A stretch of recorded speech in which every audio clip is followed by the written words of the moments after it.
Welcome, everyone. I'm Greg Treverton. I'm a professor of the practice here, which I always think means I need practice. More to the point, I had the great honor to be a colleague of Avril Haines when she was Deputy National Security Advisor and I was chairing the National Intelligence Council. We got to provide the intelligence support for her work and her committees, and it was a great time. It's great to have her here. I'll introduce her in a second, but before that, just a couple of housekeeping announcements and a couple thank yous. One is we're going to have that hard stop at 3:30, and she's doing something else at 3:30 on campus, and we ask that you let her get away at 3:30 before you get up and leave yourselves. I also want to thank our partners in this. This is a joint venture among the Center for International Studies, whose director, Salri Kotala, is right there. Thanks to her. Also, we have a DNI-sponsored Center of Academic Excellence run by Michelle Povinelli, who's right there. Thanks to you. Thank you, Michelle. And then we are also co-sponsored by the Center for Political Future. Bob Schrum, I'm not sure Bob is here. Anyway, we thank him. I also want to thank the people that actually did the work. Matt Stevens, Linda Kim, might stand up. Will you stand up? And Jen Ramos from the Center for Academic Excellence. Thanks to you, you made this all happen. What I propose we'll do is she and I'll have a conversation for a bit, and then we'll open it up to questions from you all. It's hard to know how to introduce her. She's done so many things. She's been Deputy National Security Advisor, Deputy Director of the CIA. She was in the White House General Counsel's office. But I think more to the point, she's probably the only senior national security official who started life by buying a bar and turning it into a bookstore. It's not really the recommended path, I would just say. She also is, I think, one of very few senior national security officials that you might run into at a poetry reading, as I did when we were both in the Obama administration. So a very special person. Great to have you with us. It's a personal and professional, but especially personal pleasure to have you here. Thank you. We miss you very much. Oh, it's yeah. great to be here. So thank you very much. So I'd start with, you've had so many interesting national security jobs. So I wonder, when you became Director of National Intelligence, did anything surprise you? I think one of the joys of coming into this job was that I got a chance to explore the rest of the intelligence community that I really hadn't had a chance to have as much experience. And so, for example, obviously, as Greg indicated, I worked at the CIA. I had a lot of contact with the FBI, with, NSA, with NGA, et cetera. One of the parts of the intelligence community I hadn't had as much exposure to was the National Reconnaissance Organization. And they build the capabilities that we have in space for surveillance offense. And they do remarkable work, and it's sort of fascinating, but it is really about getting out to the different parts of the intelligence community, understanding how, as a whole, we can work better together, in effect, and really beginning to sort of develop that kind of, or continue really the work of my predecessors in developing a kind of a common culture and an understanding of our intelligence work and how we can sort of think about the future together. And much like so many other parts of the government and probably your work and other spaces, I find that we're just sort of increasingly reliant on each other, and there are more and more challenges that we're facing where we need different expertise that resides in other institutions and knowledge. And so part of what is not a surprising trend, but certainly a trend that I've seen, is the degree to which we all rely on each other to actually do our work. And sort of figuring out how to make that happen in an effective way is a big piece of the job. So maybe that's yeah. One of the striking things about the war in Ukraine is, I think, almost unprecedented, at least in my experience. You all have managed to share intelligence, not just tactically with the Ukrainians, but publicly, and have managed not just to help the Ukrainians, but to keep Vladimir Putin on his rear foot by continually saying, we know what you're up to, we know what you're going to do next. That in a culture where, as the saying has it, the intelligence analyst ideally would like to know everything and tell nobody, right? But you managed to tell the world. Tell us what you can tell us about that process and how you managed to overcome what must have been some resistance to making such things public. It I think we all learned a lot through the process, and I'll give you kind of a sense of how some of it came about, because I think that's useful to understand then what we went through to really go through it. One aspect of it was that we were effectively, doing our jobs, collecting intelligence, starting to put together the picture of how it is that the Russians appeared to be planning for the potential of a large-scale invasion in Ukraine, right? And as we sort of got indications of this initially, we ourselves in the intelligence community were a little skeptical about whether or not Putin would actually make a decision to engage in such a large-scale invasion, in effect. And a lot of debate and discussion and trying to understand, what this means and what are we seeing and so on. And then we sort of got to a point where we began, you saw the analysts begin to circle around this and say, okay, no, we really do think this is serious. And having increasing confidence is one of the, the confidence level of your assessments is a big issue within the IC, and so you see the confidence begin to increase, and so we start producing material for the president, for the National Security Council, and so on. And so as we're doing that, then we sort of hit the next layer, which is the policy community going, are you sure? This really seems surprising to some extent, and and there's things to unpack about that, but it was very interesting having that discussion. And so at some point, the policy community, the president said, we need to start talking to our allies and our partners about this, because if in fact this is going to happen, first of all, one question is, can we deter Putin from taking this decision? And two is, if he does do this, what's our response, right? How do we, react to that, right? And so, one of the things that I sort of is crystal in my memory, and there's versions of this in so many different stories, I think, of leaders within the government, but we were sitting in the Oval with the president, and Tony was there, our Secretary of State was there, and our National Security Advisor was there, and they were telling the president about their experience talking to partners and allies about the potential invasion. And they said they're skeptical about this, and they're not sure it's going to happen, and they're worried that in our approach that we're actually going to create the problem, in a sense. They were concerned that, in effect, by talking about Putin's invasion and kind of going down this road, that we would, in a way, escalate things with the Russians. And, so that was part of their skepticism about this. And the president turned to me and said, we have got to share as much information as possible with our partners and allies so that they can see what we're seeing, so that their intelligence communities can go to them and say, this is a real issue and we're going to need to start planning for it.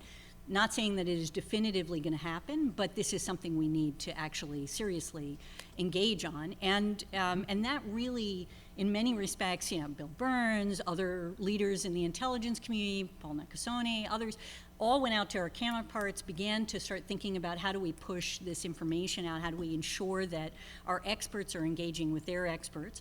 And through that process, we learned a lot. We engaged a fair amount with folks who also understood and saw different things. And we did kind of move the conversation in that space. Now, that's still not public disclosure, right? Right. But it is downgrading, as we call it, which is, first of all, not as easy as it sounds. And in the intelligence community, we started to work through how we could downgrade information to share with certain partners and allies. And part of the challenge when you're thinking about this is it's not just about the fact that you're sharing it with a partner and ally, it's about whether or not they're penetrated, basically compromised by an adversary or something like that. And so how much do you trust their systems to hold your information in effect, right, as you sort of begin to disclose things. So you have to do some thinking and work and kind of, manage that conversation. And then the second piece that came up that really led to this sort of ecosystem that we began to deal with was we saw the information that indicated that the Russians were creating a pretext for their invasion, right? That they were basically trying to develop, here's the reason why, and sort of, create a false pretext for why they needed to move in on Ukraine. And that was another place where the president felt like we really needed to go out and to talk about that, to, in effect, try to deny them the pretext. And, and on the one hand, it's sort of fascinating to me. I think it is easier, for obvious reasons in some respects, for us to do that. Because if we're disclosing what we are saying they will use as a pretext, right, then what you're basically telling people is, here's what we think they're going to come out and say. You should be skeptical about it, right? It's sort of countering their potential for disinformation. It is much harder to combat the kind of disinformation that we experienced with Russia, where he's focused on the United States is somehow funding, for example, bioweapons or chemical weapons in Ukraine, right? Because you're trying to prove a negative, and that's a much tougher thing to get around. And so, you know, one of the lessons of this was also just trying to understand who was receiving the information us when we were talking about it, how much did we have to show in order to actually counter the disinformation. All of those pieces were part of it, but a lot of it was sort of working that through, and the intelligence community getting used to, as you say, like, it's not a natural space for us to be in, there's no question. But many of the leaders and the experts and the folks that were doing this saw the benefit of it, and I think, you know, when we, after the invasion, and we went to Congress to brief, and it was Secretary of State, Secretary of Defense, Chairman of the Joint Chiefs, and myself, and we got a standing ovation from Congress, which is totally unheard of for the intelligence community. And it was, like, I went back and reported it through our, because it was a closed briefing and things like that, but we reported it through our workforce message. And it was one of these things where I think people understood that because we were able to do some of the downgrading and exposure of information, in effect, we helped create the conditions in which the policymakers, the operators, the folks who then respond, right, were able to do their job. And feeling relevant is also part of what makes us tick, right? So it did have a bit of a virtuous, even though it is just no question that we have to do it very carefully and deliberately to protect our sources and methods, to think about what the implications are, and often those implications are not at the moment that you're doing that downgrading or disclassification. It can happen over the years, right, as people put things together. So it is still a story, in a sense, to be told, and it's something that we have to continue to sort of think about how we do it. But I went on too long, I'm sorry, Liv. No, it's an impressive story, yeah. thank you, thank you. I should confess that I made a rookie mistake and got the invasion wrong. When I was looking at the buildup, military buildup, I thought, I mirror imaged the worst of all sins, said, if I were Vladimir Putin, would I invade Ukraine? I couldn't think of a single reason why I would. But I'm not Vladimir Putin, and that was a rookie mistake. Your people got it right by just looking at the numbers and saying there are too many people here for a show of force or a signal to NATO and the United States that we want to talk. So they got it right, and I got it wrong. Well, and I'll tell you, we had long discussions about this, and one of the things, I mean, and to bring the academia piece into the IC, and you all think is such an important part of it. People hear all right? Is it all right? Okay. Good, thank you. Yeah. If you can't hear and want to, raise your hand, right? Oh, okay, all right, we'll speak up. Is that good? Okay. Shake it up a little bit? Okay, all right. So Bob Jervis, for example, great professor at Columbia who would consult with the NIC on a regular basis. And We miss him. I know, he passed relatively recently, but a really remarkable man. But one of his major sort of scholarship pieces was about thinking about how rulers, right, how heads of state and so on actually are thinking about their legacy and their work. In other words, factor in the personality who's running the government into your foreign policy and international relations studies. And that was not something that is well accepted in academia at the time that he raised this issue, because so much of it is, you know, this sense that countries and governments and so on make moves that in many respects are a consequence of a whole series of factors, resources, other things that are relevant that put pressure on them, and it almost doesn't matter who the ruler is. And this was something that we went back to him to talk about in the context of the Russia-Ukraine piece. And I think, you know, in a way I've given him some credit for the fact that he really taught our analysts to think about, how do you think about it from Putin's perspective, in a way? Yeah, it was very interesting. Another question about relations with the community. In the first incarnation of the act that created the Director of National Intelligence, the director was going to have quite a lot of authority, including appointing the CIA director and other things. So I'd be interested in two things. One is, how are you've been at the CIA, obviously at the top of the CIA, how are your relations with Bill Burns and the CIA Does he come with you when you brief the president? How often do you brief the president? And more generally, do you feel like you have the authority you need to run the community as you like? I do. Boy, that's a lot of questions. It is a Let lot of me questions. try Sorry. to put them into. I know, like, yeah. And I was not at the top. I was the deputy director at the CIA. But Bill, I have had the great joy of having an opportunity to work with Bill over the years, professionally in a whole series of different positions, and he is absolutely remarkable. I mean, as a profession, as a leader in government and as a colleague, and so that has actually been among the most enjoyable aspects of the job, to be honest, because it is not easy. The institutions have lots of potential for friction in different spaces between OD&I and the CIA, to your point. And I'll try to unpack that in your last question, but less on the PDB. The Office of the Director of National Intelligence is in charge of the PDB. We pull that together. A vast PDB, President's Daily Brief? President's Daily Brief, sorry. Yes, exactly. Okay, so, and the President's Daily Brief is an incredible thing in so many different ways. It is, you're bringing together the intelligence from across the community, producing, in effect, articles for the president, and each president is different in terms of how they absorb information, so it gets adjusted to some extent based on the president a little bit. But, for President Biden, who's obviously somebody who's absorbed intelligence for a long time in his profession, is very savvy on foreign policy and national security issues, we produce about 3 to 4 articles for him on a daily basis, and then give him sort of supplemental things that might be of interest. And we brief those articles, and those articles, a lot of them are written at the CIA, but a lot of them also, increasingly, we've been trying to pull in essentially different parts of the community that are writing them, but they get coordinated through a process so the whole IC gets to see them as appropriate, and we sort of sometimes even highlight differences of views within the intelligence community on particular issues. And so as the DNI, I do the brief with a briefer, an OD&I briefer who is spectacular, who basically gets in at about 3 o'clock in the morning and is working with the analyst to understand what's been happening over the night and pulling together information to make sure that we're giving the president the best information that we can in the morning. And Bill occasionally comes.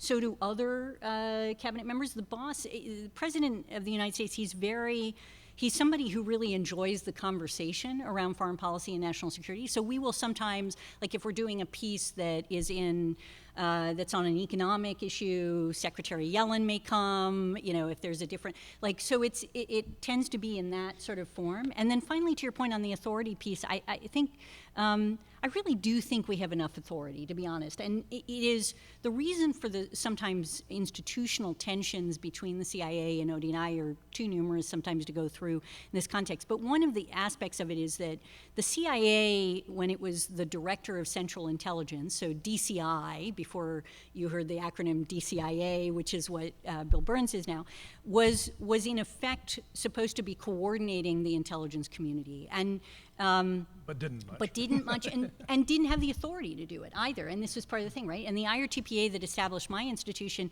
gave me control over the budget for the National Intelligence Program. So I manage the budget across the intelligence community. And that is, in effect, your lever for power. But you don't really, you don't play hardball with the budget. You don't say, I'm going to take away your money because you're, ticking me off and you're not doing what we said, right?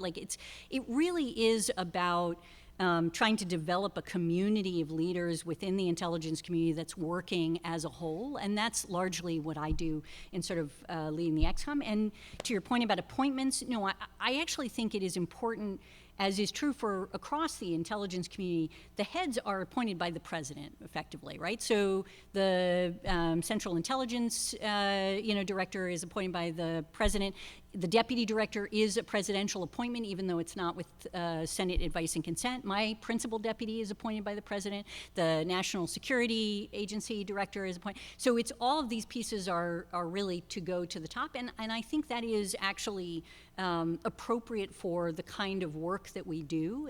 But there are very few other presidential appointees and political appointees within the IC. So, which is part of our career, essentially, and focused institution that is irrespective of political administration and focused on really just trying to provide the best intelligence. Just a couple more, and then I'll turn it over to you all. I wanted to pick up a couple of issues from your national security, national intelligence strategy document. One is the private sector. You talk a lot about reaching out to the private sector, and it is striking how much is out there. There are the sort of business intelligence places like Eurasia Group. There are all these social media investigative places like Bellingcat. Yeah.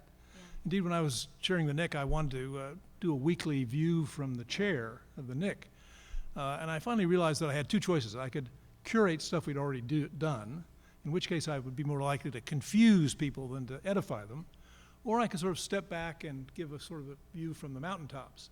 But I realized I couldn't do any better than Ian Bremmer of Eurasia Group, right? I had the advantage of some secrets, but he had the advantage of talking to these people all the time, talking to foreign leaders all the time. And so it made me think, I'd be interested in your thinking about how you reach out. And to some extent, it raises the question to me is, well, what is then the comparative advantage of government intelligence services when there's all that stuff out there? Yeah. So this is a passionate, I'm trying to think how I do this in less than like 5 minutes so that I'm not going on and on. 5 minutes. All right. It's a really interesting, so I have seen a kind of a journey on this issue, and let me describe it and see if it resonates for you, Greg, in some respects.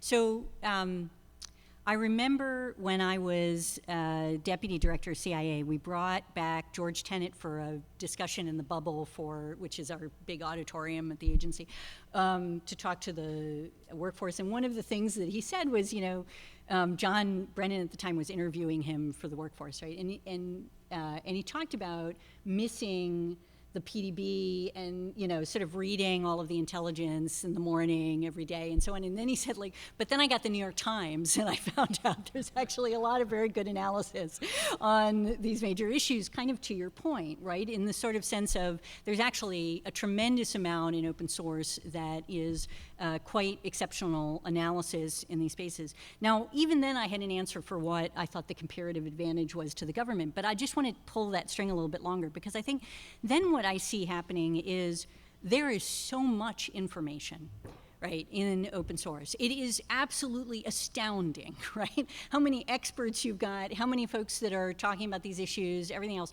And part of what is challenging, I think, for leaders everywhere, not just in the intelligence community or in government, but is actually prioritizing, right? Like, what am I going to read? What is going to be most likely to get me the information that I need and that I can count on, right? Like, is credible, is going to be, I'm confident that they've got it mostly right. And nobody gets it right all the time, but this is going to be worth my time, the little time that I've got.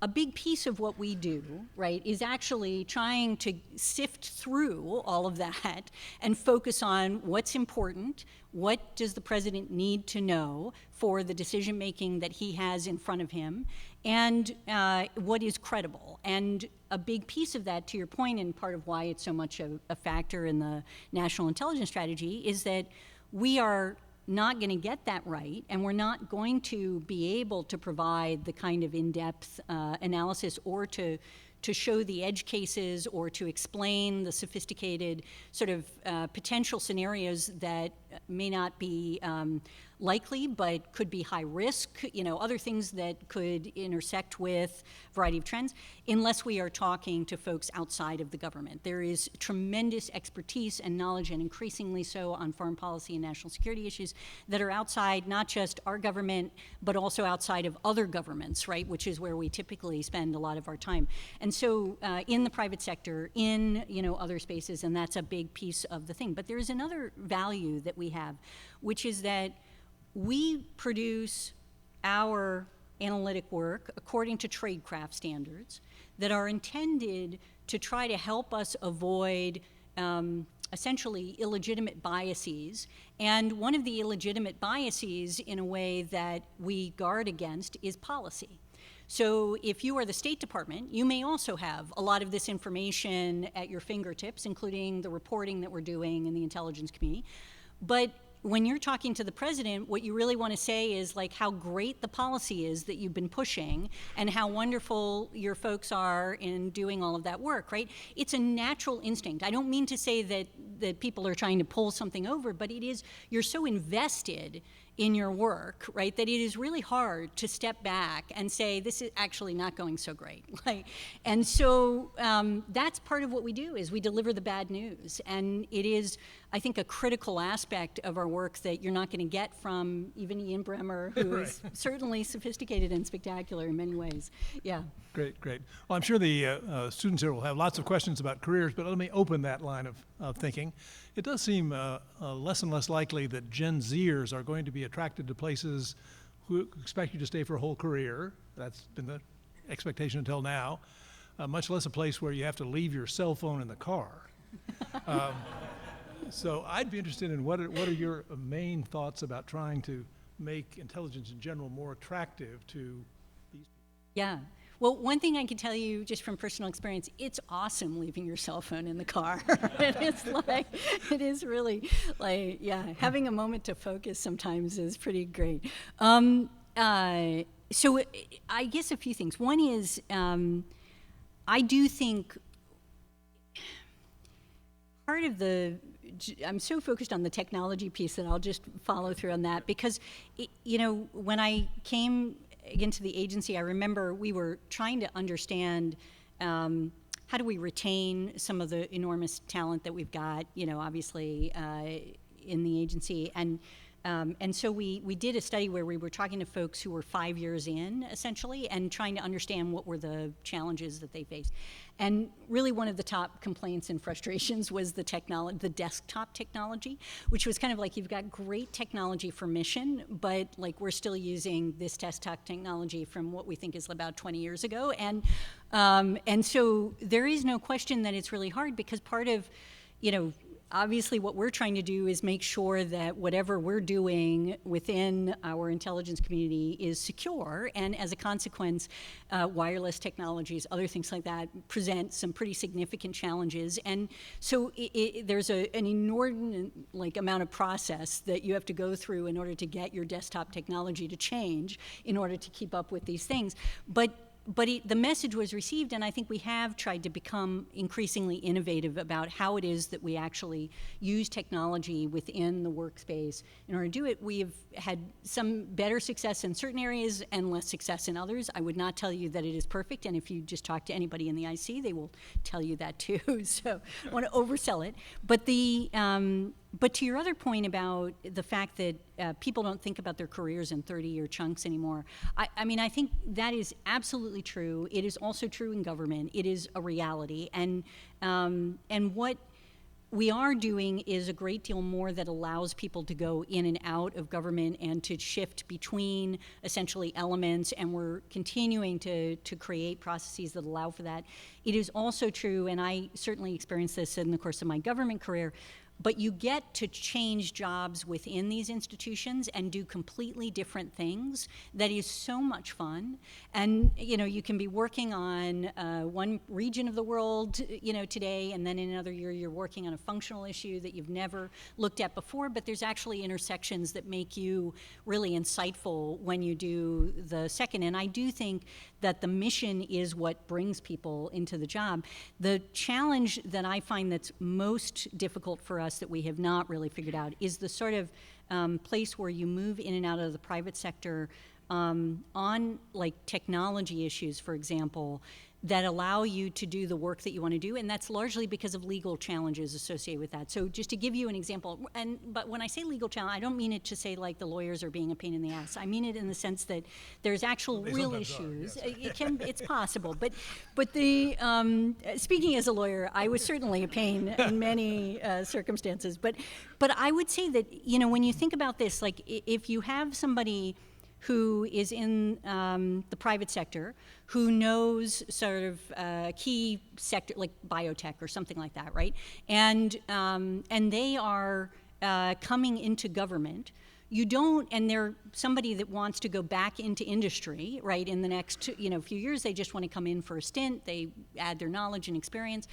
you don't want somebody to come into government and make decisions about procurement or acquisition issues that are related to their sector, right? It's not a good place for the government to be in. And so you do need to have some rules around how you do this so that you can avoid those kinds of financial conflict issues that are real and that can exacerbate what is already, I think, a challenge for us in terms of just ensuring that we actually are fair and equitable in the way in which we approach the private sector and engender the trust. And particularly for the IC, that's important because we do so much in secret. And so it's really critical that we stick to the rules that we have and that we do the best we can in ensuring that we're consistent with them. Thank you. On the technology front, when I was vice chair in the mid-90s, I asked every week, when am I going to get my internet Oh, man. on my desk? I'm so sorry. And it never came. Oh. Never came. I left before it Okay, got when you were chair, though, you definitely I did. had, Yeah, yes, I am absolutely, just going to say. absolutely. I made some progress over those There's been progress. 20 years. That's Yeah. good. Yeah, it's only, Yeah. Well, let me open it up. Raise your hand, and you want to call, or shall I call? Whatever. Okay, is- and when you maybe tell us your name and another half sentence about that's pertinent, and then ask your question. Yeah, sir, go ahead. Hi.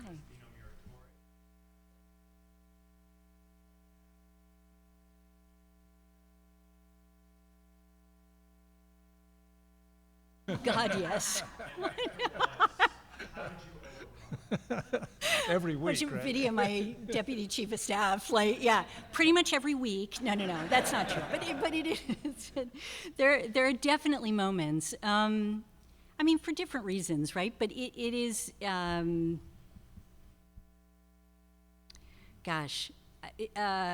So I will tell you what keeps me in these jobs, and maybe that's the best way to think about it. The people, 100%, are amazing, and that is, when you talk to people who have left government and some of these positions, I think you will find that that's one of the things that they talk about first is they miss the people, because sometimes the job can suck, and you sort of have to overcome that at moments. But people do not tend to join for fame or fortune. Like, obviously, they're not going to get it. And so that's not going to be their reason for being there. They really tend to want to do things that are, worthwhile. And it is one of the most intellectually interesting environments to be in. And I am constantly learning, and that makes me feel alive. And I think that combination is extraordinary. And, and feeling like you're part of something that is bigger. But I think that when I try to reflect on there are so many remarkable people that I am so grateful staying in government. Like, the least I can do, right, is do my job and try to be there to do the best that I can to support them. And there's no question that it really does feel like a great privilege to be in a position to support the folks that I get to support. People really are remarkable. Incredible. Really. Yeah. Way in the back there. Maybe stand up.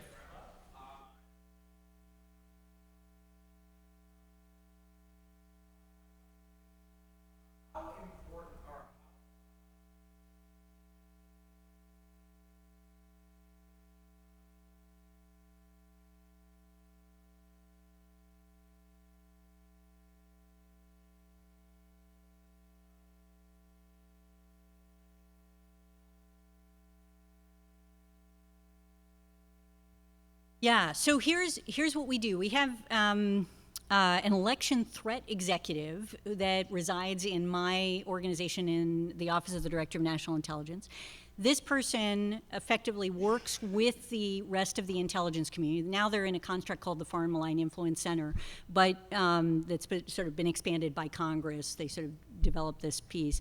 And what we do is we bring together intelligence to try to inform policymakers, folks at DHS, for example, and at the FBI and other parts of the government, who then take action, in effect, in response to what they're seeing. And And largely that action is also really working with local and state representatives who deal with the election process in their states, even for the federal side. And yes, you will, what we do is we also try to publish in an unclassified form our assessment of what we're seeing in terms of foreign actors' efforts to influence our elections. And you'll see in the prior ones, and I would expect in ones moving forward, at least in the near-term future, that Russia has made efforts to try to influence our elections. It is largely focused on, besides sort of particular candidate, even in federal elections, it's also really trying to undermine democratic processes and the way in which we look at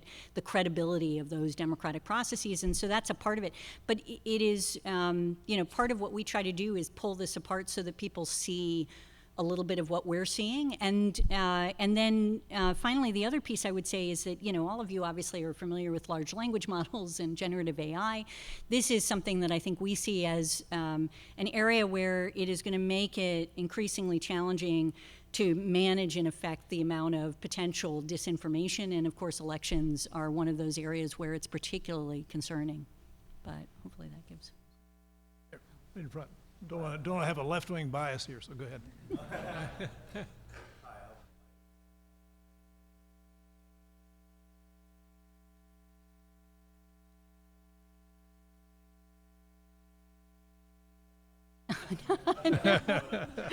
I can't tell you how many of the rules there are on that kind of stuff, so yeah, not so much.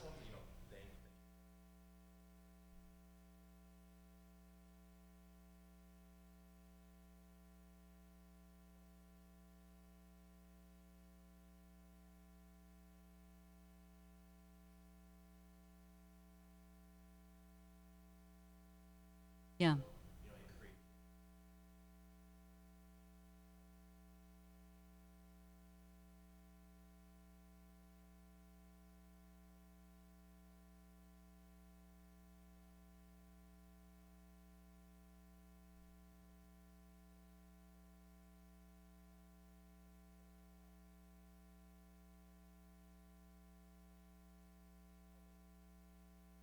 Yeah, no, it's Good a question, great, yeah. yeah, exactly. We could spend a whole hour on that. No, and I really, so just a few things for what they're worth. Like, this is, on transparency, it's incredibly important to us for a whole series of reasons. And, in part, I believe it's critical. I'll go to a place that you weren't going to, but then I'll get to where you were.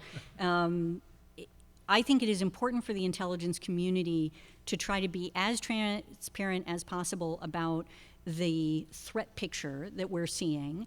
And part of the reason for that is because I think it improves the democratic public debate over these issues. And increasingly, I see foreign policy and national security issues as being things that affect everyday Americans, right, in your, day-to-day life, in a sense. And what I am most concerned about is if there develops a gap between what we're telling policymakers, elected officials or otherwise, about the threat picture, right, and what the public conversation is, because I think it creates a dynamic in which, in a sense, the public is unable to engage in the right public debate, or at least to counter what we're saying, in effect, right? And so one of the things that we've been trying to do on that issue is to push out, wherever we can, analysis, and really the institution that Greg ran, the National Intelligence Council, has been taking a lead on this, to push out analytic products so that the public is able to engage. And one of the advantages of that is that we're seeing reactions to that, so that we're able to, mainly from academic institutions, who read the stuff and go, we think you're completely wrong, here's why, right? And it's actually incredibly helpful for the discussion and the debate for us. So there's an advantage in the other direction. But the other piece that I want to get to, which I think is really important, and I think part of what you're getting at is, how do you think about transparency given that there could be a lot of fear about what the intelligence community does, right? And we are surveilling, right? We have people's information. How do we treat it? How do you know that we're being responsible with that information? And what is acceptable in these spaces, and how much transparency can you provide, right? And we think a lot about this because I think in many respects, our legitimacy, the trust of the American people, right? All of those things are tied together, and we are not going to be very good at our jobs if we don't have the public trust, because if we put out a warning and you don't trust the intelligence community, well, you're not going to pay attention to that warning, right? So this is fundamental to our national security mission, that we have the trust of the public, right? So as we think about that, part of what we try to do is we say, look, we recognize that we think we have a very robust relationship with our oversight committees in Congress, right? They have access to everything in classified forms. When we are dealing with surveillance frameworks, we provide to them lots of reports about, here's what we did over the course, here are the mistakes we made, here's where we found noncompliance, here's what we did about it to correct it, right? Here's how we're basically implementing the laws that you've passed and the guidance that we know is relevant to those things. But we are also working, and increasingly so, and there's a lot on our website if you're interested, but transparency reports that also reflect that to the public. So you can go and see how many times did we do queries of our databases where we shouldn't have, right? And how are we responding to those issues? Because the fact is, we have to be able to tell people we make mistakes, but we also then have to build up the trust of people that we are telling you when we do make mistakes, we are doing something about it, we are taking action, all of those things. And we're continuing to work through things. Right now we're working through on commercially available information, which we recognize is a concern, right? And we're saying, okay, we recognize that there are new privacy and civil liberties issues that are arising in this context. We need to be thoughtful about them. We need to think about whether or not additional policy safeguards, constraints, limitations on the way we do our work are appropriate here. We still want to be able to accomplish the mission that we're set out to do, but I do think this is so important to our work. I think we have to provide sufficient transparency so that we can be held accountable as much as possible by the American public, and so that they can begin to trust us in the frankly remarkable authorities that essentially we've been entrusted with. Say a word about the 702 debate. You probably Yeah, have to tell them it's what, you very have to much tell at the them what heart. it is, so. Okay, you're getting a message. I'm going on too long, is my guess. Are we okay? We're fine. We're doing okay. fine. All right. I'm supposed to repeat the questions, I think. So I'll. Oh, okay. All right. On 702, I'll be quick to Greg. This is a big debate over a surveillance authority that we have that allows us to essentially collect information on non-U.S. persons outside of the United States, right? And in the context of 702, a big piece of this was allowing us to determine whether or not, under certain circumstances, there are connections between something happens in the United States, there's a law enforcement investigation, and the question is there a connection with something that we've collected outside of the United States with a known terrorist or a suspected terrorist or something along those lines was sort of the root of it. It's shifted a lot. It's a huge debate now as to whether or not it can be reauthorized. It expires at the end of this year. We are in the process of discussing with Congress certain reforms that might have to be added to what we do. It is, I would say that the debate at this stage is there's an understanding of the value largely to the community and to the work that we do and to the country for our capacity to have this. And I'm sorry, I'm short shrifting this so much, and it's a very complicated authority, and I'm thinking to myself like I should explain a whole series of things, but it is, there are concerns about how it is that we do that sort of USP query of the database in particular, and this is something that we're working through with folks. I'll leave it at that. Ma'am. Hi.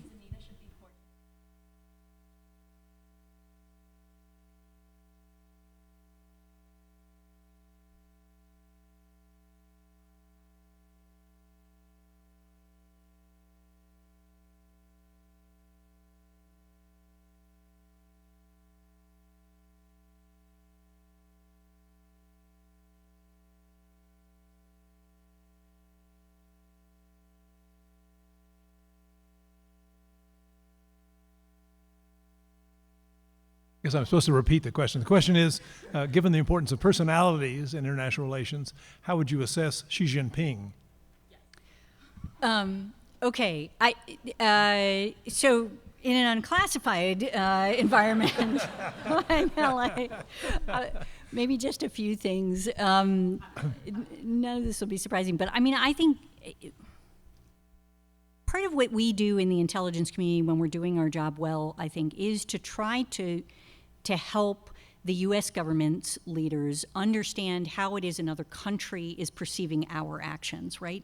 It's among the most challenging things to do because obviously, you need to really understand how they're thinking about these issues.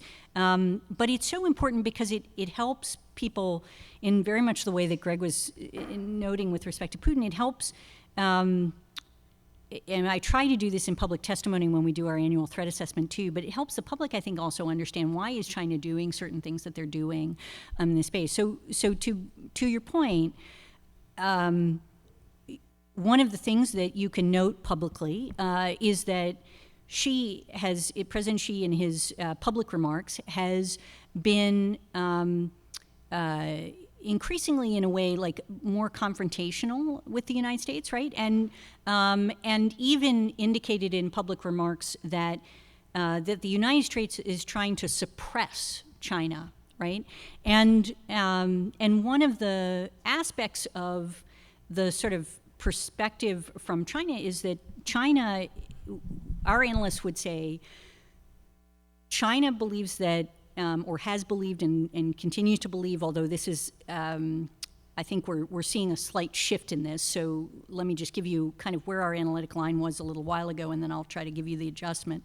But sees China as being on the rise, right? Sees the United States as being on the decline, perceives that the most challenging sort of moment for both countries is when we sort of pass each other on these trajectories.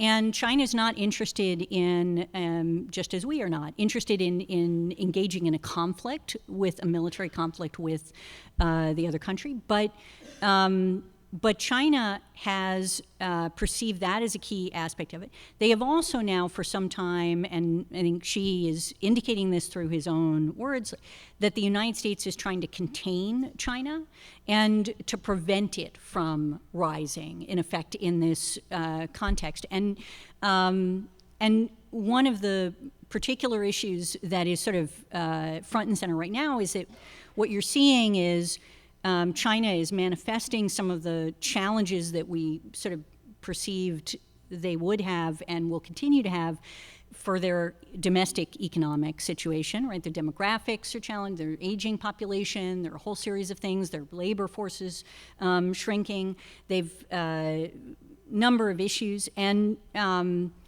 they have perceived technology as being absolutely crucial to their capacity to rise on the trajectory that they were looking to, even with some of the challenges that they were expecting from an economic perspective.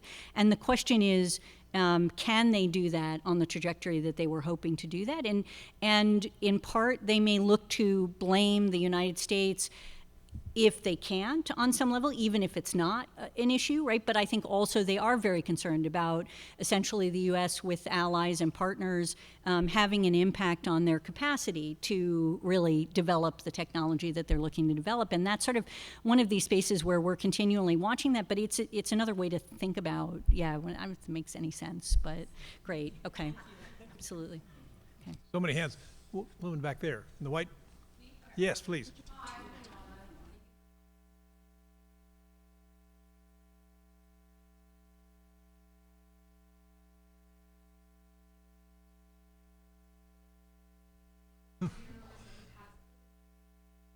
You can also talk to me afterwards if you have any information. The question is, how do we deal with moles in the intelligence community? Shall we take one more question and then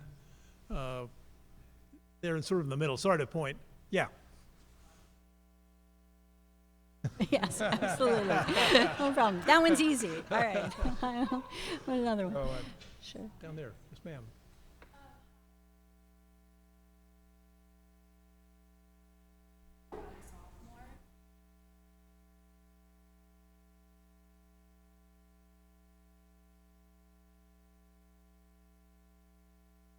Okay. question. This question is, to what extent does political polarization affect the director's work in intelligence? Okay, on moles. First on moles, Yes, right? first on moles. Okay, no, I'm trying to think what would be useful for you. I mean, it will not be surprising to you that we have, obviously, insider threat programs. We work through this. If you go to the National Counterintelligence and Security Center's website, they actually have some information about the insider threat program and how those get run. But what they do is they're a center that helps across the IC to ensure that different parts of the government have sufficient insider threat programming, that they're looking for the right issues and raising them, but also at the same time respecting the rights of those employees that exist in the government and doing so appropriately. And it's a particularly interesting and challenging area and one to be focused on. On the political polarization piece, so I'll tell you, I mean, in a way, it is. There's no question that it affects the job and the work. But at the same time, I'll give you some optimism about it for what it's worth. Our oversight committees, House Permanent Select Intelligence Committee, or HPSI as we call it, and on the Senate side, the Senate Select Committee on Intelligence, and in both of those scenarios, the chairman and the ranking members work with us on a bipartisan basis. I've had both a chair and ranking come to the workforce to do interviews, basically, things like that, to show people that they actually do work on a bipartisan basis with us. When we brief Congress, we like to do so on a bipartisan basis. In other words, we will brief both Democrats and Republicans together. We will bring them into the community together as much as possible. Like it is, we share whatever we share with one side with the other side. We don't play any of those issues, and we work very hard to try to minimize the degree to which that kind of polarization can impact. That does not mean that we ignore it. It's in the sense that we recognize that there are going to be certain pieces of legislation that relate to us that you're going to find one party supports and the other party doesn't, and that's a part of the landscape, and you're dealing with that. But I started in the government as a civil servant, it really was a culture in which we didn't talk about which party we belonged to. We looked to do the best job that we could for whoever the elected official was or the principal that we served. And it is, I think, so important to our institutions and to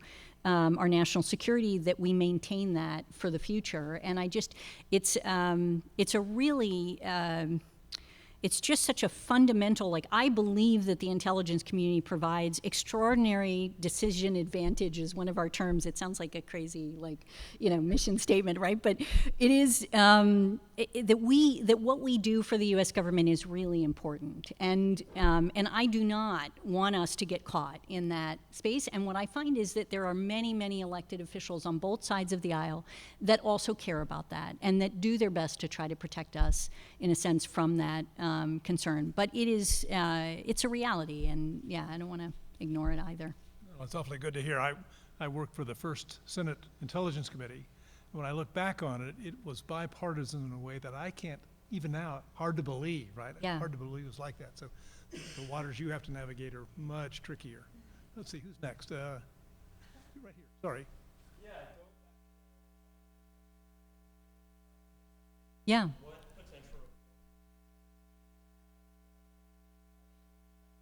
Impacting national security.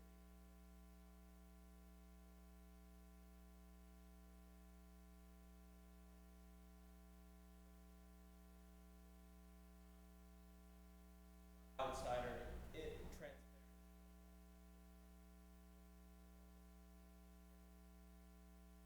Back to 702, what internal safeguards could we, you say external safeguards, really? Outside of internal security. Yeah. Yeah. So it's so hard to do this quickly because it's such, right? I mean, it's a really complex legal framework, and it's. Sorry, I brought it up. No. Look, it's an important issue, and I hope, if you don't know what we're talking about, that you might take a look at the issues around this. But so we are talking to Congress about different potential reforms. I can't tell you what exactly, because part of the challenge is just that we don't want to. We want to keep that conversation confidential and not betray the trust of the members that we talk to on these issues. But here's what I'd say. Like, I think that, to your point, at the heart of the issue is how can we improve trust in our capacity to use this authority, and so there are different ways to do that, right? Part of it is transparency. Here's what we've done. We will expose that. We will show you what we've done to fix things, or how it's improving or otherwise. And we do have actually transparency reports that we have been producing that go through that in exhausting detail. They are also on our website. And that's a part of it. Another, to your point, and I think this motivates the warrant, sort of concept of as a reform, is the idea that even some people think that the Constitution requires us to get a warrant before searching a database of information.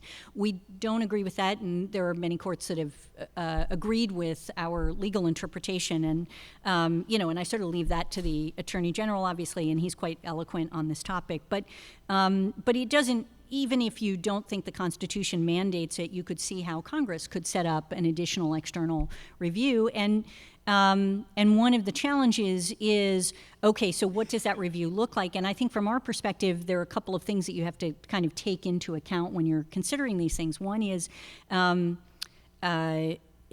as you have an external review, if you have to go for a warrant requirement, for example, or a probable cause hearing before you can actually do a search of a database to see whether or not U.S. person is connected to data that might then give you an investigative lead, for example, it is going to be very challenging to actually move forward on what you think the threat is on the timeline that you do, particularly with the enormous sort of load that, frankly, the FISA courts have right now and what we see as the timeline on which they do these things. We also do U.S. person queries for victims. So in other words, if there's a cyber attack and there's been information, compromised or other things like that, we may have a scenario where we're looking at it from that perspective, and you wonder, like, does that really make as much sense? And if you had to go through this process, it would also make it challenging for you to understand things. So there's things like that, and so there's a pragmatic quality to it, right? Of sort of like, if you create this additional requirement to build trust, but it actually negates your capacity to use the authority to achieve the national security aims that you're after, that's a problem, right? So one of the things that, people then shift to, like, what about looking at it afterwards? What about, different ways? And we do have a lot of mechanisms that allow for that, so that it's not just the components or the elements that are actually doing these queries that look at them. So, for example, the Department of Justice reviews on 60 days, as we do, every 60 days, all of the queries that have been done in order to determine whether or not there's compliance. So there's things like that, I think, that are reasonable and ways for us to continue to ensure that we're appropriately managing these issues. Sorry, again, it's too long and it's so complex, but it's a really important issue. Let's do two again. Let's see. So many hands. Right there? Yes. Forgive me about pointing, sorry.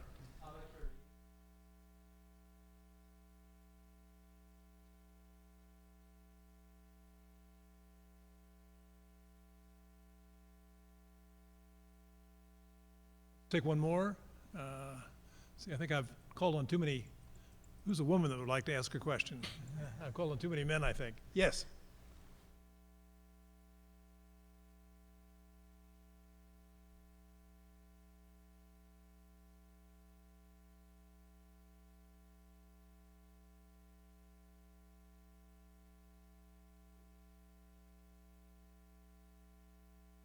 It's a great question.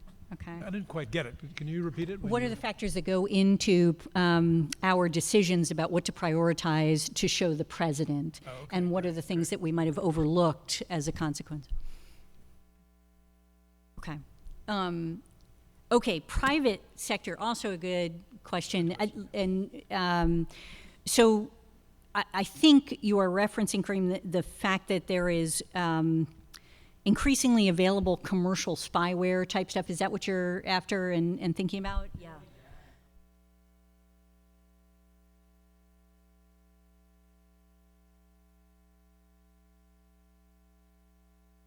Sorry, does the president use?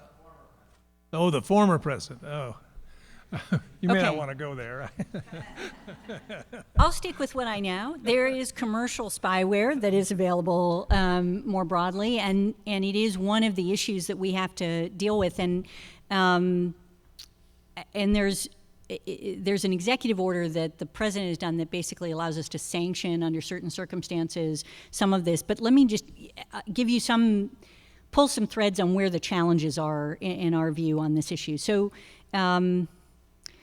And this is like a lot of technology areas, frankly. It's not restricted to this space, but it does make for an issue. We have, in the annual threat assessment that we do, in the last year's annual threat assessment, for the first time we included a section on digital authoritarianism and repression. And one of the things that is a sort of a conflation of the fact that we see many authoritarian governments looking to control information, not just inside of their countries, but also with respect to their diaspora and other, dissidents or other things like that, using technology that is available to them, including commercial technology that provides them with greater opportunities to do this in a more sophisticated way than what has been previously the case. And so, in many respects, what we are looking to try to do is help, again, the policy community understand that landscape, understand where it's getting cheaper and easier to do that, and how it is that those structures work and intersect with legitimate businesses, and give them an opportunity, therefore, to take action where appropriate. And I think that executive order is an example of some of the action that they're taking, but Congress is also looking at this, and there are a variety of different ways to consider this. But I do think the other sort of aspect of this, of course, is that also possible for non-state actors to use that kind of technology. And I do think one of the challenges for us, when I first met Greg, and he was running the National Intelligence Council, one of the things that he did, and that we do basically every 4 years, of these global trend reports. And they talk about, and the one that you did also had a version of this, right, of non-state actors' empowerment and how they can be spoilers of government action or ultimately provide momentum. And I think one of the things that we also lift up in the national intelligence strategy is the increasing importance of these types of actors, and recognizing that you can have actors that are not state actors or even proxies of state action, but that can pose a national security concern, right? And terrorism is, of course, the obvious one, but actually there are a lot of other transnational organized crime and different spaces where we look at this. We see cyber, ransomware is being used by private actors in ways that are so significant that they rise to a national security challenge, and sort of figuring out where we put our resources and how we manage that is a part of it. Okay, on the sort of what do we put in the PDB in a sense, it's a great question, and it is one that we spend a lot of time thinking about, as you might imagine. I mean, so there's a couple of different types of things that we look to do, right? So if you have a significant threat that is facing the United States, right? It gets to a certain level, you may wish to put that in the PDB, right? This appears to be coming. This is something that, we're tracking. It allows the president to ensure that he's on top of, and maybe someday she is on top of, what is happening, and able to make sure that the system is working to respond to it as appropriate. That is sort of one form of, indication and warning, as we often call it, and threat reporting that we're doing in this space. The second is the president may have a trip coming up, or, in going to a summit, or may have a decision that he is looking to make, and we see something that is important to, his events, his activities, or a decision that he's looking to make, and we produce, an article on that might be relevant. A third is really, in a sense, things are shifting in a space. So in other words, we've given him an analytic line previously that's on an important topic.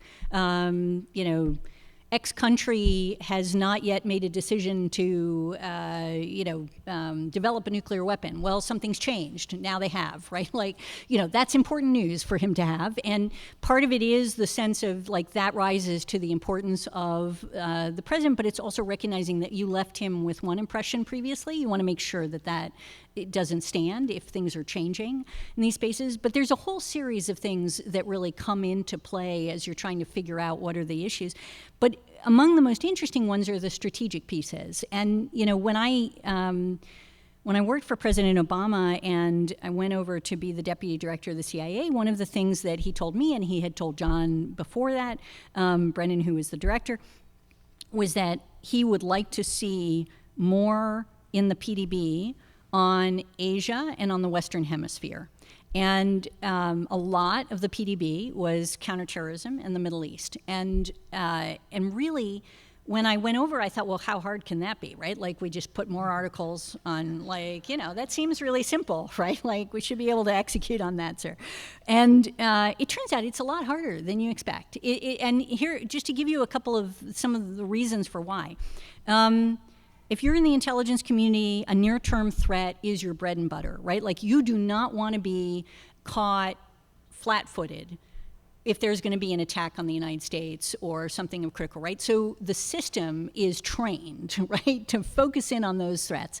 And as a consequence, the folks who are dealing with them are writing about them. And they are writing about them, and they're getting into the meetings, and they're doing stuff, in response to it. And those articles tend to be ready, oh, we've got this article, it's ready to go. The practical aspects of putting together a really significant piece of writing and work every morning, right, is that you're also making sure that the product is actually, critically thought through, is well drafted, is something that is productive, or all of these things, so you can see that. It is also true that most of the leadership of the intelligence community, myself included, spent a lot of time on the Middle East and the counterterrorism during the prior, decade or two, right? So you tend, just when you learn a new word and then you hear it a bunch of times, it's sort of you zone in on the issues right? And you're that's really interesting. And so you sort of pull that forward in a way. China and Asia and the work that we're doing there as we were trying to rebalance, very much on a long-term trajectory. And a lot of what's really interesting and important were things that you were trying to say, here are the seeds of things that are changing, that are important for you to think about from a policy strategic perspective, right? And so it doesn't feel sometimes as urgent, and yet it's absolutely crucial to pull in. And when you do those pieces, it's actually, it's a lot harder, because you're not just sort of telling the story of what's happening, you're actually trying to provide real depth of insight into what's occurring that might shift things, that might require a policy.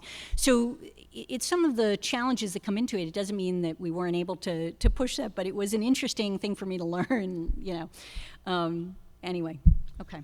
Sadly, I think we're going to have to leave it there. We could keep you till breakfast, I think. I'm sorry to all the people I didn't get to call on, but I think all those hands are a tribute to just how good this was. This was terrific. We're in your debt. We thank you very much for spending this very good hour with us. Thank you so much for being so patient with me. And please come work for the intelligence community. We need you. We would really appreciate it.